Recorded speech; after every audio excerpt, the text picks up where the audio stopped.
정미경은 창가에 앉아 윤호의 결혼식 사진첩을 천천히 넘기고 있었습니다. 햇살이 부드럽게 거실로 스며들었고 그 빛 아래 펼쳐진 사진들 속에는 윤호와 며느리의 밝은 미소가 가득 담겨 있었습니다. 눈부신 날이었고 모두가 축복해주던 날이었습니다. 그토록 바라던 아들의 결혼, 그녀는 그날을 누구보다 행복한 얼굴로 지켜보았지만 지금 이 순간 사진을 보는 마음은 이상하게도 무거웠습니다. 사진을 한 장 한 장 넘길수록 그날의 장면이 또렷하게 떠올랐습니다.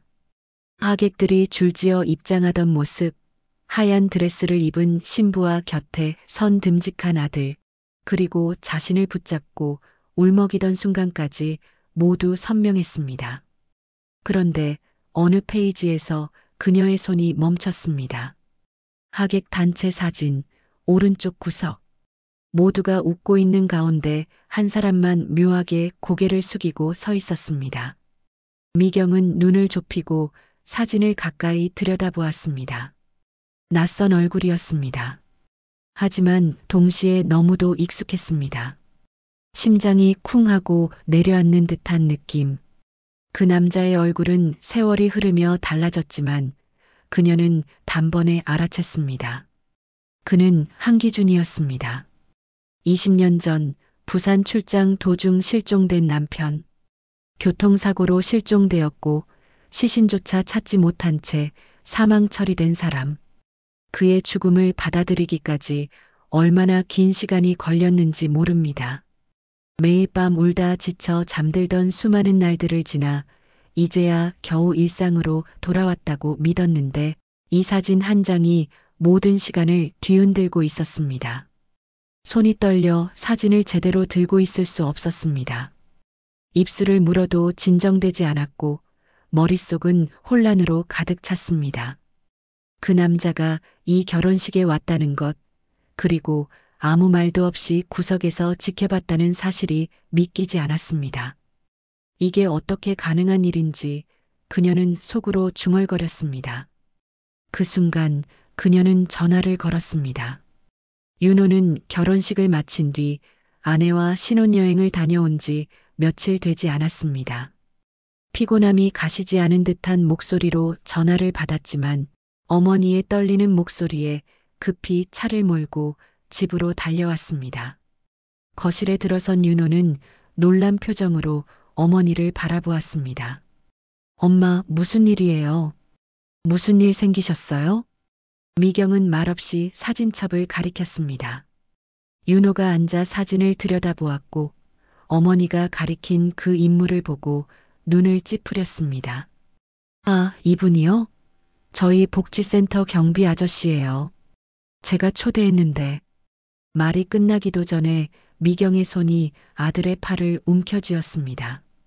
그 사람이 너희 아버지야. 윤호는 순간 말을 잃었습니다. 믿을 수 없다는 표정으로 어머니를 바라보다가 다시 사진을 들여다보았습니다. 무슨 말씀이세요, 엄마? 아버지는 20년 전에 돌아가셨잖아요. 미경은 숨을 깊이 들이마셨습니다. 그리고 떨리는 손으로 책장에서 오래된 앨범 하나를 꺼냈습니다. 먼지가 쌓인 표지를 조심스럽게 열자 젊은 시절의 한기준과 자신 그리고 갓난아기였던 윤호가 함께 찍은 사진이 나왔습니다. 마, 눈빛이 똑같아. 주름은 늘었어도 저건 기준이야. 절대로 잊을 수 없어. 윤호는 그 사진을 바라보며 깊은 숨을 들이쉬었습니다. 그의 눈빛에도 혼란이 비쳤고 동시에 무언가 가슴속에서 움직이는 듯한 불안감이 서려 있었습니다. 엄마, 혹시 아버지께 연락해 보셨어요? 미경은 고개를 저었습니다. 아니, 아직 아니야. 지금 어디 계신지도 모르겠어. 하지만 너 말대로 복지센터에 계셨다면 지금도 거기 계실 가능성이 높아. 윤호는 바로 일어났습니다. 그럼 가봐야죠. 지금 당장. 그날 저녁 두 사람은 급히 복지센터로 향했습니다. 도심을 가로질러 달리는 차 안, 미경은 창밖을 바라보며 혼잣말처럼 중얼거렸습니다. 당신 정말 살아있는 거 맞죠? 왜 20년 동안 아무 말도 없이? 윤호는 아무 말도 하지 않았습니다. 그의 머릿속에도 질문이 가득했습니다. 어릴 적 기억 속에 희미하게 남은 아버지의 뒷모습, 그리고 따뜻했던 그 손길. 만약 그 남자가 정말 아버지라면 도대체 무슨 사연으로 그 긴 세월 동안 가족을 떠나 있었던 것일까? 도착한 복지센터는 이미 어둠에 잠겨 있었습니다. 그들은 경비실로 향했습니다. 하지만 창문 안에는 낯선 중년의 경비원이 앉아 있었습니다. 아, 정석 씨요? 며칠 전에 갑자기 그만두셨어요. 다른 데 가셨다던데 저도 잘 몰라요. 미경과 윤호는 동시에 침묵에 빠졌습니다. 다시 놓친 걸까? 미경의 눈이 붉게 충혈되었습니다. 하지만 윤호의 눈빛은 흔들리지 않았습니다. 엄마, 아직 끝난 거 아니에요. 아버지라면 반드시 찾을 수 있어요. 20해 전 한기준은 37의 나이로 중소기업의 대표 자리에 있었습니다. 겉보기엔 안정된 삶이었지만 실상은 치열한 거래와 음험한 싸움의 연속이었습니다. 특히 당시 그가 추진하던 부산의 대형 물류계약은 지역 기반의 거대 기업과 정면으로 부딪히는 위험한 승부였습니다. 그날 아침도 평범하게 시작되었습니다. 서울 외곽의 아파트, 부엌에서는 된장국의 냄새가 퍼지고 어린 윤호가 졸린 눈을 비비며 거실로 나왔습니다. 미경은 출장을 떠나는 남편의 셔츠깃을 다려주며 말했다죠. 당신 이번만 잘 다녀오면 진짜로 확장 계약도 끝이에요. 우리 인생도 좀 나아지겠죠. 기준은 웃으며 고개를 끄덕였고 5살 윤호가 두 팔로 그의 다리를 꼭 껴안았습니다. 아빠 가지 마. 나랑 놀아줘요. 기준은 아이의 눈높이에 맞춰 쭈그리고 앉았습니다. 그리고 손가락을 걸어 약속했지요. 다녀와서 로봇 사줄게. 지난번에 봤던 빨간 거. 그가 마지막으로 집을 나선 그날 아침은 아무도 몰랐습니다. 그 평범한 인사가 영원한 이별이 될 줄은. 그러나 그날 오후 경부고속도로 부산 방면에서 발생한 사고가 전국 뉴스를 장악했습니다. 1년의 차량 추돌 후 트럭이 한 차량을 도로 밖으로 밀었고 차량은 난간을 넘어 계곡 아래로 추락했다고 보도되었습니다. 차량은 불탔고 탑승자 신원은 불확실하다는 내용도 함께 전해졌습니다. 미경은 의류 매장에서 그 소식을 접하고 칼을 손에서 떨어뜨렸습니다. 그 순간부터 그녀는 기계처럼 전화를 눌러댔지만 기준의 번호는 한 번도 연결되지 않았습니다. 밤이 깊어지고 결국 경찰로부터 연락이 왔습니다. 정미경 씨 맞으시죠? 여기 양산경찰서입니다. 김태준 씨 명의의 차량이 사고 현장에서 확인되었습니다. 운전자는 아직 수색 중입니다. 병원에 도착한 미경은 두 다리에 힘이 풀려 주저앉았습니다. 그녀 앞에 놓인 봉투에는 시커멓게 탄 재킷 조각이 담겨 있었고 그 안쪽 주머니엔 기준의 이니셜이 적혀 있었습니다. K, J, H. 그러나 정작 결정적인 것이 없었습니다. 시신이 나오지 않았습니다. 차량은 거의 전소되었고 탑승자가 밖으로 튕겨나간 흔적은 있었지만 주변을 아무리 수색해도 그는 발견되지 않았습니다. 그렇게 일주일, 경찰은 수색 종료를 선언했습니다. 더 이상의 생존 가능성은 없다고 판단한 것이었습니다. 하지만 그 실종은 단순한 사고가 아니었습니다. 당시 기준이 추진하던 사업은 대기업과의 이해관계가 얽혀 있었습니다. 그의 계약이 체결되면 수백억 규모의 시장 지형이 바뀔 상황이었고 누군가는 그를 사라지게 만들 이유가 충분했습니다. 사고 당시 기준은 정상적인 경로가 아닌 우회 경로를 사용했고 마지막 통화 기록은 존재하지 않았습니다. 심지어 차량이 밀려 떨어졌다는 보도와 달리 브레이크 파열 흔적과 노면, 스크래치가 사라졌다는 경찰 보고서도 비공개로 올라갔습니다. 단 하나의 목격자도 블랙박스도 없는 사고. 그건 사고가 아닌 연출된 실종이었습니다. 그러나 미경은 그 모든 걸 몰랐습니다. 그녀는 그저 남편의 죽음을 받아들여야만 했고, 윤호는 더 이상 아버지를 부르지 못하는 아이로 남았습니다. 장례는 시신 없이 치러졌습니다. 납골당에는 기준의 사진과 위패만이 놓였습니다. 그날 미경은 무릎을 꿇고 말했습니다. 여보, 수진. 아니, 윤호 잘 키울게요. 당신 없이도 해볼게요. 기다렸지만 이제 보내야 할 때 같아요. 비가 억수같이 내리던 장례식 날, 그녀는 검은 옷자락을 붙잡고 눈물을 삼켰습니다. 그 후 수많은 밤을 눈물로 지새우며 그녀는 세상을 원망하지 않았습니다. 대신 묵묵히 살아냈습니다. 윤호를 위해 기준의 목까지 2배로 버텨냈습니다. 하지만 그날 이후 그들은 기준이 실종된 이유도 살아있었던 사실도 전혀 알지 못한 채 살아갔습니다. 기준은 어딘가에서 이름을 잃은 채 다시 깨어났고 기억을 잃은 채 정석이라는 이름으로 또 다른 삶을 시작하고 있었습니다. 그리고 운명은 그를 다시 가족 앞으로 이끌 준비를 하고 있었지요. 그날 새벽 영덕 인근의 바닷가. 조업을 나서려던 한 노인은 부두 아래 바위 틈에서 쓰러진 한 남성을 발견했습니다. 피투성이가 된 채로 숨은 겨우 붙어 있었고 주머니 속엔 아무런 신분증도 없었습니다. 노인의 다급한 외침에 마을 사람들이 몰려들었고 그 남자는 트럭에 실려 시내에서 가장 가까운 작은 병원으로 옮겨졌습니다. 수술은 밤새 이어졌고 담당 의사는 중환자실 밖으로 나와 한숨을 내쉬며 말했습니다. 생명은 구했습니다. 하지만 뇌에 큰 손상이 있습니다. 의식을 되찾아도 기억이 돌아오지 않을 수도 있어요. 열흘 뒤 그 남자는 눈을 떴습니다. 그러나 눈빛은 공허했고 창문 너머 바다를 멍하니 바라볼 뿐 아무런 반응도 보이지 않았습니다. 여기가 어디죠? 저는 누구죠? 그것이 그가 처음 꺼낸 말이었습니다. 의사는 이름을 아냐고 물었고 가족이나 연락할 사람은 있는지 물었지만 그는 그저 고개를 저을 뿐이었습니다. 지문 인식도 불가능했습니다. 사고 당시 화상으로 손끝마저 닫혀 있었다는 설명이 붙었습니다.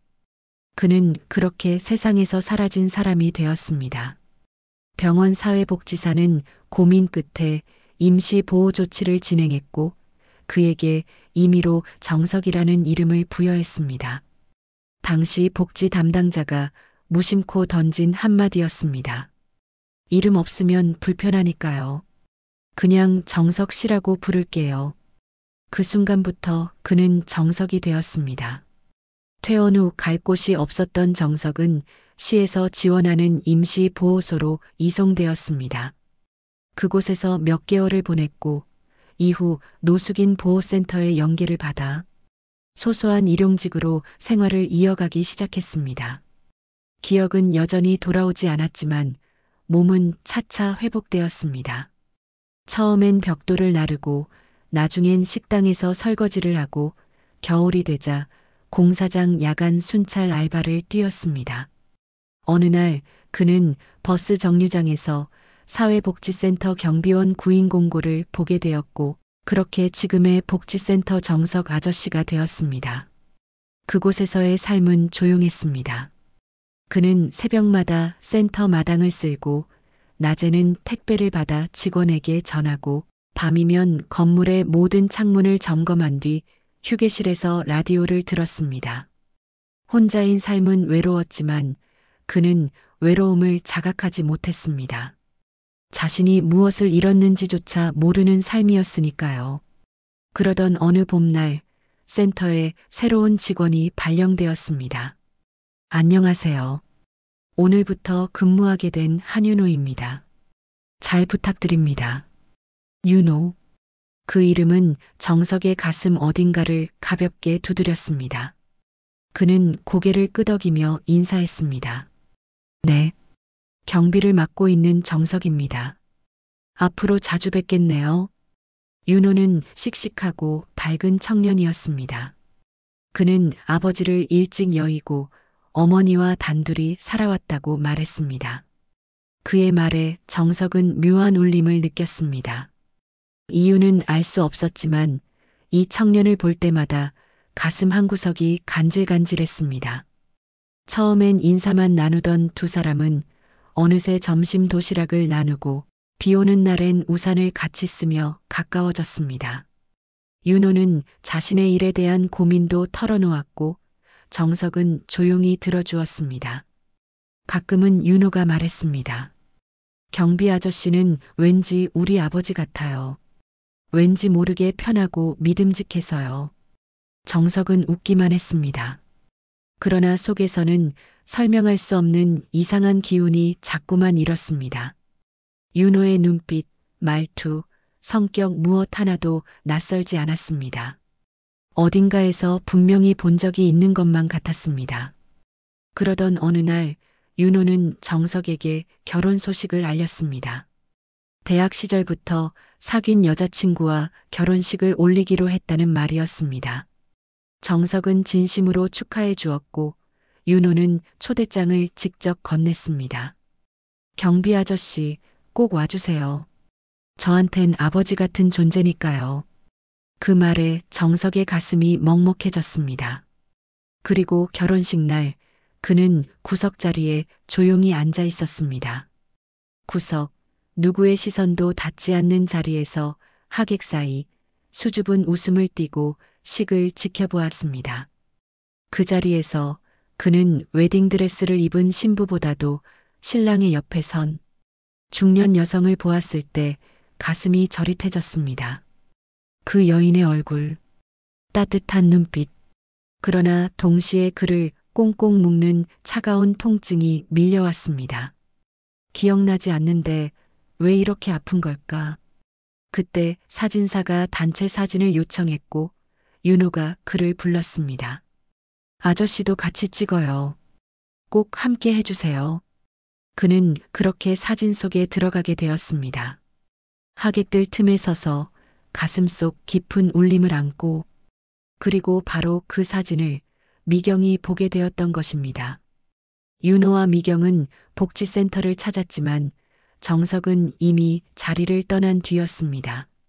새로 들어온 경비원은 그저 어깨를 으쓱이며 말했습니다. 일주일 전쯤 갑자기 그만두셨어요. 다른 일 알아보신다고만 들었어요. 그 말은 두 사람의 가슴을 동시에 무너뜨렸습니다. 다시 놓칠 수도 있다는 두려움이 미경의 목을 조여왔고 윤호는 입술을 질끈 깨물었습니다. 센터장에게 물어보자. 혹시 다른 정보가 있을지도 몰라요. 두 사람은 복지센터 2층 사무실로 향했습니다. 문을 두드리자 중년의 여성 센터장이 반갑게 인사했습니다. 윤호 씨, 오랜만이네. 여긴 어쩐 일이야? 윤호는 곧장 본론으로 들어갔습니다. 센터장님, 정석 아저씨 아니, 그분이 어디로 가셨는지 혹시 아세요? 센터장은 놀란 표정으로 윤호와 미경을 번갈아 보았습니다. 그러더니 고개를 천천히 저었습니다. 정확히는 몰라요. 다른 일자리 알아보신다고 하셨고 주소도 안 남기고 가셨어요. 다만 요즘 들어 자주 바닷가 얘기를 하셨어요. 바닷가요? 네. 힘들면 항상 동해안의 어느 작은 어촌 마을에 간다고 하셨거든요. 파란 지붕에 낡은 펜션 등대가 있는 조용한 곳이랬어요. 그 말을 듣는 순간 미경의 얼굴에서 핏기가 가셨습니다. 그녀의 입에서 거의 속삭이듯 이름이 흘러나왔습니다.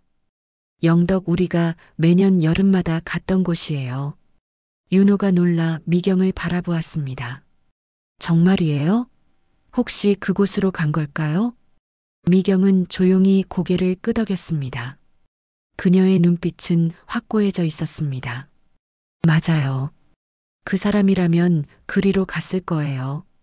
우리 가족의 기억이 가장 많이 남은 곳 거기밖에 없어요. 그 길로 두 사람은 센터를 나섰습니다. 차에 올라탄 윤호는 내비게이션에 목적지를 입력했습니다. 영덕 해안도로 근처 펜션. 서울을 벗어나 동쪽으로 달리는 도중 차 안에는 정막이 감돌았습니다. 미경은 창밖을 바라보며 낮게 중얼거렸습니다. 만약 정말 그 사람이 당신이라면 왜 돌아오지 않았나요? 왜 20년 동안 단 한 번도 소식이 없었나요? 윤호는 핸들을 잡은 손에 힘을 주었습니다. 머릿속에선 복잡한 감정이 교차하고 있었습니다. 그가 정말 아버지라면 왜 자신을 두고 사라졌는지, 왜 아무것도 기억하지 못한 척했는지. 그날 밤 차는 마침내 영덕에 도착했습니다.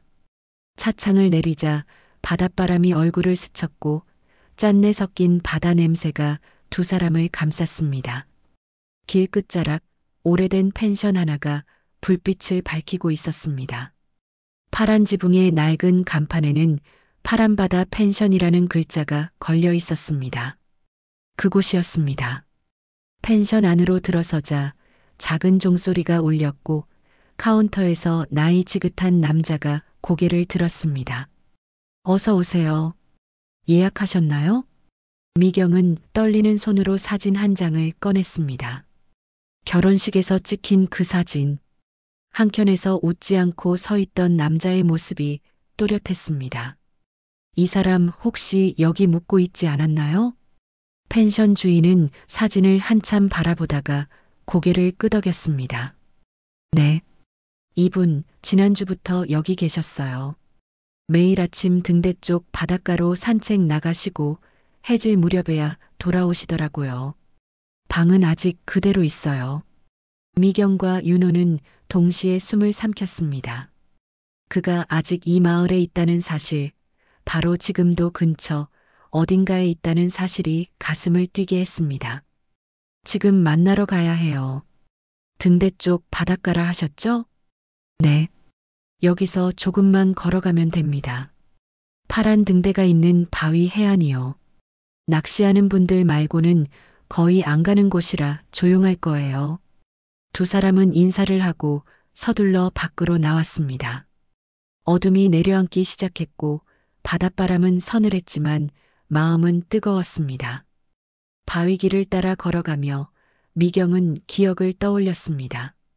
기준과 함께 윤호를 안고 파도를 보던 모습, 세 식구가 모래 위에 쓴 이름들 모든 것이 선명하게 떠올랐습니다. 그리고 등대 아래에 다다랐을 때 두 사람의 시선은 멈췄습니다. 멀리 바다를 등지고 앉아있는 남자 하나. 고요히 바다를 바라보며 벤치에 앉아있는 실루엣이 보였습니다. 미경은 발걸음을 멈췄습니다. 윤호 역시 말을 잃은 채 가슴을 움켜쥐었습니다. 거짓말처럼 그가 거기 있었습니다. 20해가 지났지만 뒷모습 하나로도 확신할 수 있었습니다. 엄마. 윤호의 목소리가 떨렸습니다. 미경은 아들의 팔을 가만히 잡았습니다. 그리고 말했습니다. 내가 먼저 다녀올게. 그 사람 마지막으로 내가 불러볼게요. 그녀는 천천히 그러나 흔들림 없는 걸음으로 벤치를 향해 나아가기 시작했습니다. 바닷바람이 머리칼을 날렸고 그녀의 가슴속은 폭풍처럼 요동쳤습니다. 20해의 침묵, 슬픔, 분노, 그리움이 모두 이 길 위에 쏟아지고 있었습니다. 그리고 마침내 그녀는 그의 곁에 도착했습니다. 바위 벤치에 앉아있던 남자는 느리게 고개를 돌렸습니다. 미경이 옆에 조심스레 앉자 그는 무표정한 얼굴로 그녀를 바라보았습니다. 눈빛에는 경계도 없고 반가움도 없었습니다. 그저 낯선 사람에게 반응하는 무심한 시선일 뿐이었습니다. 미경은 조용히 숨을 고르며 입을 열었습니다. 여기 자주 오시나 봐요. 바다 좋아하시나 봐요. 남자는 눈을 돌려 다시 바다를 바라보았습니다. 그리고 한참 뒤 낮고 조용한 목소리로 대답했습니다. 매일 와요. 여기 있으면 마음이 편해지거든요. 이유는 모르겠지만요. 그 목소리를 들은 순간 미경은 가슴이 철렁 내려앉았습니다. 잊을 수 없는 톤. 20년 전과는 달랐지만 분명 한기준의 음성이었습니다.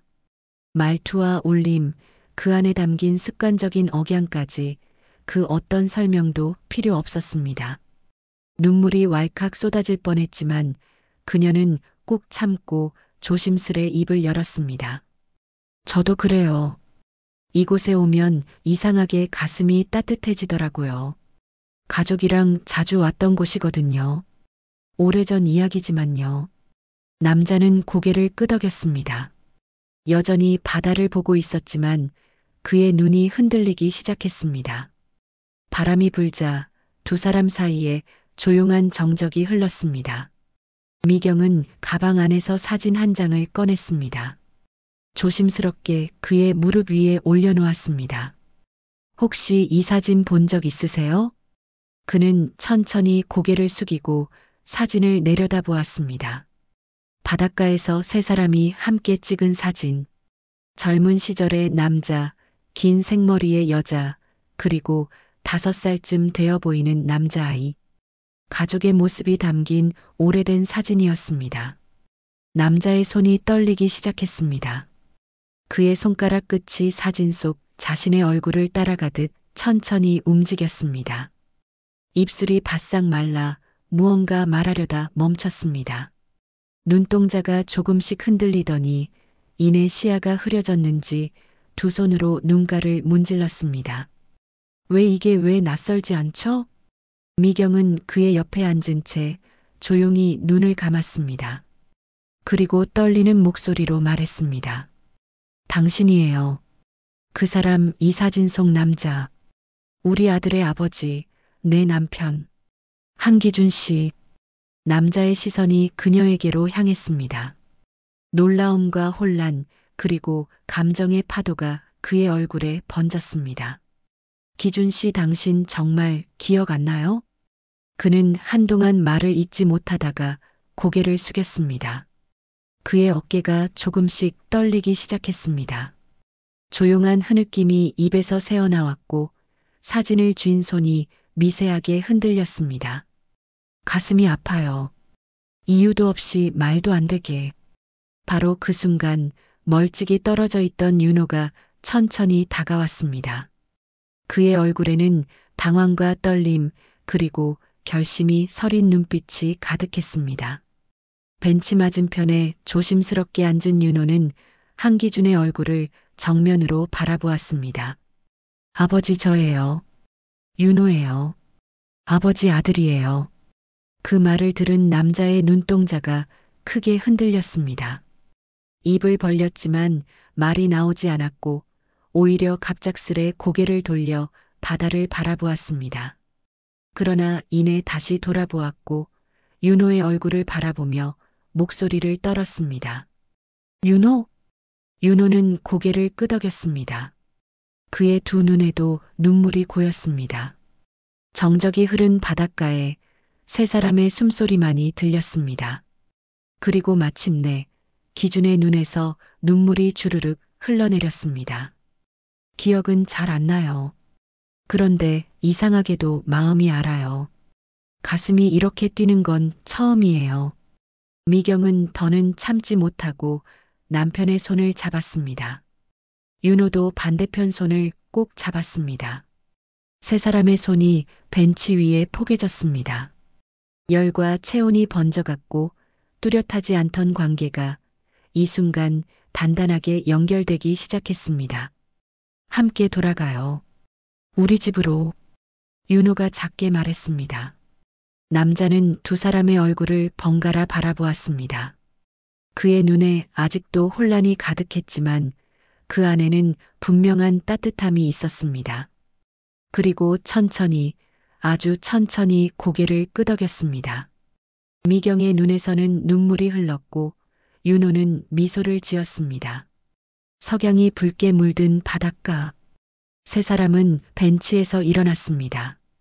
미경이 기준의 팔을 잡았고 윤호가 반대편을 받쳤습니다. 바닷바람이 불었고 벤치 뒤로 노을이 밀려왔습니다. 20회. 너무나 길었던 시간의 끝에서 다시 시작된 작은 한 걸음이었습니다. 서울로 향하는 차 안, 한기준은 뒷좌석에 앉아 조용히 창밖을 바라보았습니다. 도로 위로 가로등 불빛이 하나씩 지나쳤고 그가 아득한 표정으로 바라보는 그 빛들은 마치 잃어버린 기억의 파편처럼 흘러갔습니다. 조수석에 앉은 미경은 몇 번이고 그를 바라보다 말았습니다. 말문이 열릴 듯 하다가도 닫히기를 반복했고 운전대를 잡은 윤호 또한 그 침묵 속에서 말없이 숨을 골랐습니다. 기준은 처음으로 입을 열었습니다. 이렇게 데려가셔도 괜찮겠습니까? 저는 아직 아무것도 기억이 없어요. 그 말에 미경이 천천히 고개를 돌렸습니다. 괜찮아요. 기억이 안 나도 마음이 먼저 알잖아요. 당신도 느꼈잖아요. 우리랑 있을 때 가슴이 움직였다고. 기준은 작게 고개를 끄덕였습니다. 눈빛은 여전히 불안했고 손가락은 조심스레 무릎 위를 문지르고 있었습니다. 도착한 집 앞 기준은 문 앞에서 잠시 멈춰섰습니다. 문을 열려던 윤호가 멈칫하자 미경이 다가와 조용히 손을 잡았습니다. 여기에요. 우리 가족이 함께 살던 집. 여전히 똑같아요.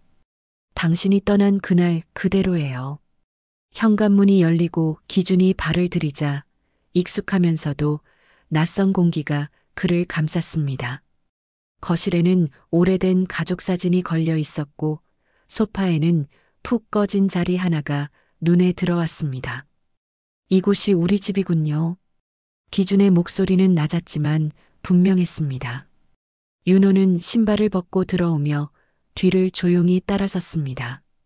미경은 벽장 옆 서랍을 열어 사진첩 하나를 꺼냈고 식탁 위에 펼쳐 놓았습니다.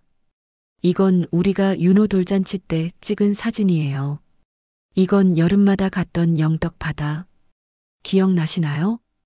기준은 사진들을 들여다보았습니다. 손가락이 조심스럽게 사진을 쓰다듬었습니다. 그중 하나 젊은 시절의 자신과 미경, 그리고 팔에 안긴 윤호의 사진을 보며 그는 입술을 달싹였습니다. 눈에 익어요. 하지만 기억은 나지 않아요. 그런데도 마음이 이상하게 아픕니다. 그 말을 들은 윤호는 사진 한 장을 가리켰습니다. 저는 이 사진 기억나요. 아버지 무등 태워주셨던 날이요. 하늘을 나는 것처럼 기뻐서 그날은 하루 종일 웃었대요. 기준은 아들의 얼굴을 조용히 바라보았습니다. 눈빛이 흔들렸고 그의 눈가에 어느새 눈물이 고였습니다. 저는 당신을 전혀 기억하지 못해요. 그런데 이상하게 내가 내 옆에 있을 때 가슴이 따뜻해집니다. 설명할 수 없는 무언가가 울컥 올라와요. 미경은 조용히 그의 손을 잡았습니다. 그게 바로 가족이에요. 시간이, 기억이 가려도 사랑은 안 가려지나 봐요. 그날 밤 미경은 기준을 위한 손님방을 정리했습니다. 침구를 펴고 난 뒤 문을 닫으며 말했다죠. 무리하지 마세요. 기억은 천천히 돌아올 수도 있고 영영 안 돌아올 수도 있어요. 하지만 함께하는 이 시간이 그보다 중요해요. 기준은 조용히 고개를 끄덕였습니다. 밤이 깊어갈수록 집은 조용해졌고 오랜만에 가족이 한 지붕 아래 모여 잠들었습니다. 이튿날 아침 윤호는 미경과 함께 작은 상자를 들고 왔습니다. 이건 아버지 책상 서랍에 있던 것들이에요. 예전 명함, 펜, 메모들 한번 열어보시겠어요? 기준은 조심스럽게 상자를 열었습니다. 그 안에는 부산 계약 일정 정리, 윤호 유치원 발표회 같은 낡은 메모지들이 들어 있었습니다. 잉크는 희미했지만 그 손글씨는 생생하게 남아 있었습니다. 이걸 내가 썼다고요? 미경은 조용히 고개를 끄덕였습니다. 당신이 나보다 더 꼼꼼했어요. 계약 자료도 윤호 발표의 날짜도 절대 안 잊어버리던 사람. 그게 당신이었어요. 기준은 손끝으로 메모지를 문질렀습니다.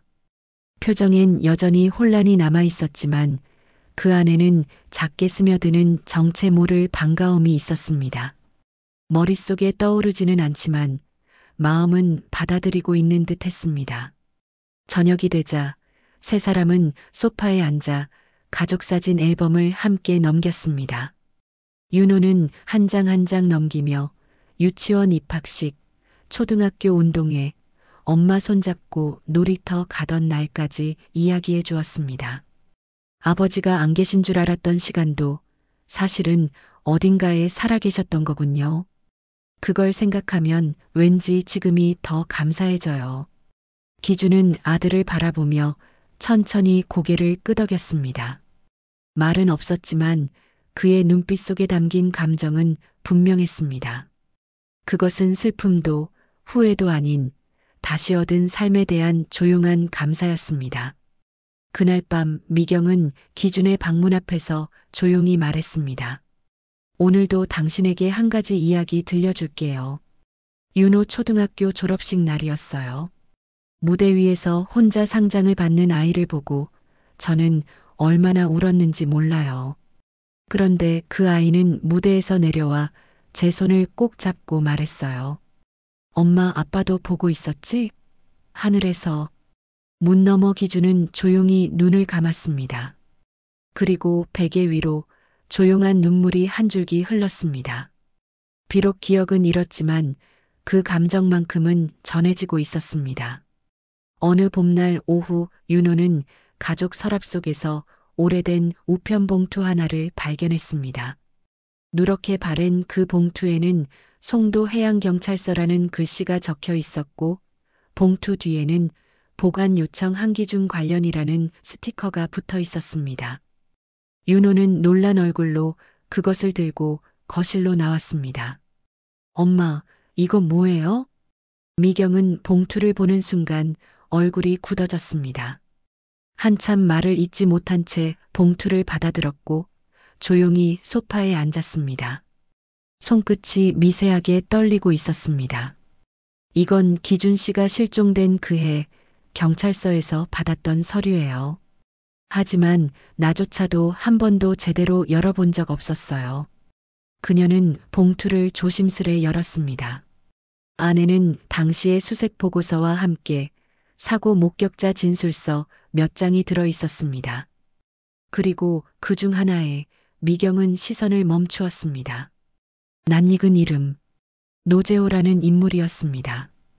윤호가 물었습니다. 노재호 누구예요? 미경은 입술을 질끈 깨물었습니다. 당신 아버지와 사업하던 동업자였어요. 그때는 가족처럼 지냈죠.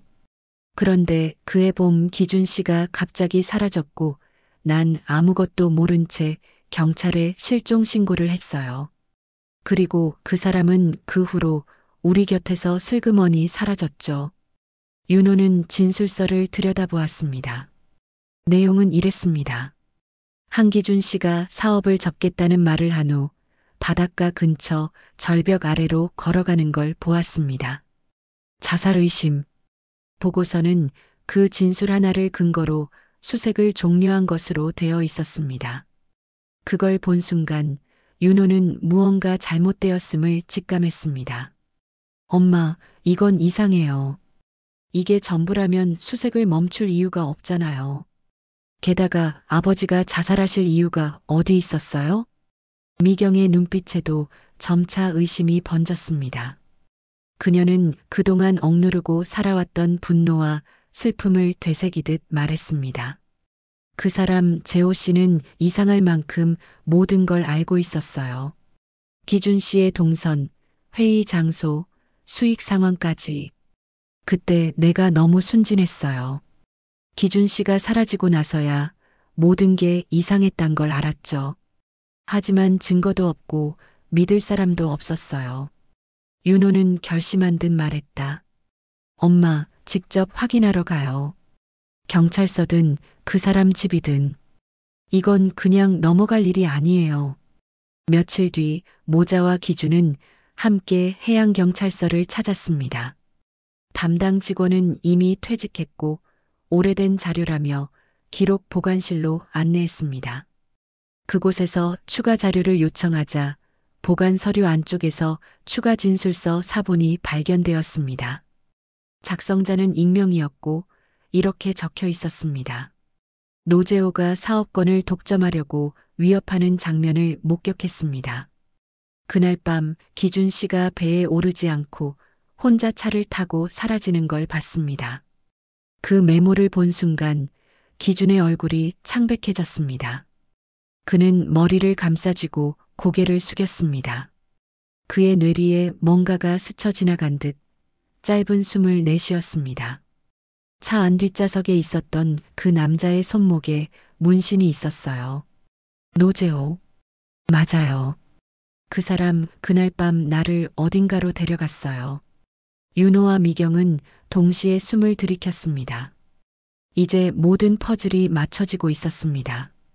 기준이 실종된 게 아니라 조작된 실종이었던 겁니다. 그날 밤 세 사람은 집에 돌아와 앉았습니다. 기준은 처음으로 자신의 기억을 말로 풀어냈습니다. 그 사람은 나를 바닷가로 부른 뒤 계약을 파기하겠다니까 날 위협했어요. 난 거절했고 그 사람은 나를 뒷좌석에 밀어 넣었죠. 그리고 눈을 떠보니 병원이었어요. 이름도 과거도 모른 채 누군가의 손에 맡겨졌죠. 미경은 손으로 입을 가렸습니다. 윤호는 이를 악물고 고개를 끄덕였습니다. 이제 끝내야죠. 엄마, 아버지, 우리 이대로는 안 돼요. 기준은 조용히 말했다죠. 그 사람 반드시 찾아야 해요. 내가 누구였는지를 지워버린 죄 그 대가는 치러야 합니다. 밤이 깊어갈수록 세 사람의 결심은 단단해졌습니다. 이제는 되찾기 위한 싸움이 아닌 지켜내기 위한 싸움이 될 터였습니다. 며칠 뒤 윤호는 법무법인의 도움을 받아 민사조사청에 노재호에 대한 정식 고발장을 제출했습니다. 동시에 언론에도 제보를 시작했고 기준은 조심스럽게 인터뷰에 응했습니다. 카메라 앞에 선 그의 목소리는 떨렸지만 눈빛만큼은 분명했습니다. 저는 20해 전 조작된 사고로 이름도 가족도 빼앗겼습니다. 이제는 진실을 말할 수 있게 되었습니다. 이 짧은 인터뷰는 순식간에 온라인을 타고 퍼졌고 조작된 실종 사건, 기억을 잃은 아버지의 귀환이라는 제목으로 각종 기사에 오르내리기 시작했습니다. 사람들은 충격에 빠졌고 경찰은 재수사에 착수했습니다. 그날 저녁 집 앞에 낯선 차가 멈췄습니다. 검은 정장을 입은 남자가 차에서 내려 천천히 현관문 앞까지 걸어왔습니다. 초인종 소리에 문을 연 기준은 얼굴을 굳혔습니다. 노재호였습니다. 기준은 조용히 입을 열었습니다. 이제 와서 무슨 낯으로 여기까지 왔습니까? 재호는 싸늘한 얼굴로 대답했습니다. 내가 널 그렇게까지 할 생각은 아니었어. 그때 내가 그만뒀다면 우리 둘 다 살 수 있었잖아. 미경이 뒤따라 나와 두 사람 사이에 섰습니다. 그녀의 눈빛은 그 어느 때보다 단호했습니다. 그 사람은 당신처럼 비겁하지 않았어요. 그래서 사라진 거예요. 당신 같은 사람을 용서하지 않겠다고. 잠시 침묵이 흐른 뒤 재호는 웃음을 흘리며 고개를 돌렸습니다. 좋아. 이제 다 드러났으니 나도 각오해야겠지. 그는 그렇게 말한 뒤 조용히 차로 돌아갔고 다음 날 자진 출두했습니다. 경찰 조사에서 모든 혐의를 인정했고 기준을 기억을 잃게 만든 것도 의도적으로 가족과 연락을 차단한 것도 본인의 계획이었다고 털어놓았습니다. 그로부터 한 달 뒤 재호는 구속되었고 기준은 법적으로 다시 본래의 이름과 가족관계를 회복했습니다.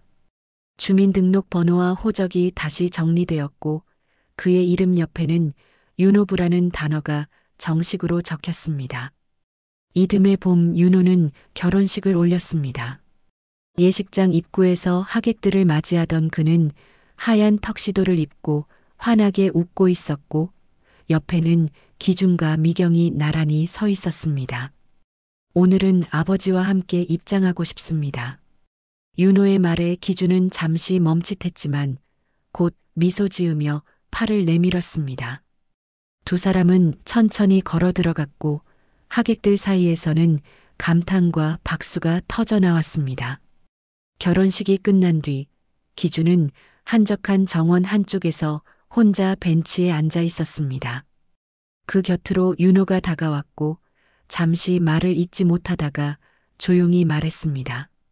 아버지, 이제 기억 안 나셔도 괜찮아요. 우리는 이미 함께한 시간이 있으니까요.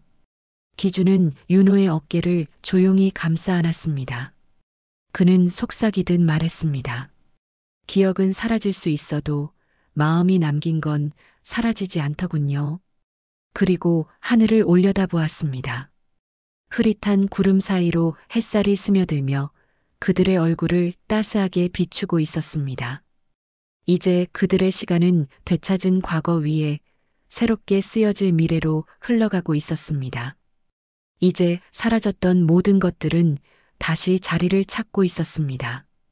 그렇게 한 남자의 실종은 끝이 아닌 또 다른 가족의 시작이 되었습니다. 이 영상이 마음에 닿으셨다면 구독과 좋아요, 그리고 알림 설정까지 부탁드립니다. 더 많은 감동 이야기로 찾아뵙겠습니다.